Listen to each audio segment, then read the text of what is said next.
Good morning friends. तर आज 5 वर्ष वर्क फ्रॉम होम केल्यानंतर आज फर्स्ट डे आहे माझा ऑफिसला यायचा. एंट्रन्सलेस आहे, गणपती बाप्पा आहेत. नंतर मी इथे लॉग इन केलं आणि ऑफिसच्या आतमध्ये एंटर केलं. तर इकडे मी माझ्या कामासाठी बसते, जिथे माझी प्लेस आहे. तर इथे आम्हाला दिले आहे बसायची प्लेस. तर इथे आता माझं काम स्टार्ट झालेलं आहे आणि खूप दिवसांनी आल्यानंतर मला खूप छान वाटलेलं आहे. जास्त काही लोक आले नव्हते, कारण मॉर्निंगला 9ची शिफ्ट होती.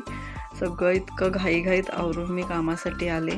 पण इतक्या वर्षानंतर आल्यानंतर ऑफिसला खूप छान वाटलं. इतके दिवस आम्ही वर्क फ्रॉम होम करत होतो, तर खूप छान वाटलं. असा होता माझा सुरुवात, फर्स्ट डे ऑफिसला यायची. आणि सगळ्या फ्रेंड्सशी गप्पा मारता मारता माझी कामं सुरू झाली. नंतर आम्ही थोड्या वेळाने काही फ्रेंड्सने फोटो देखील काढले, जे आम्ही बाजूला बसतो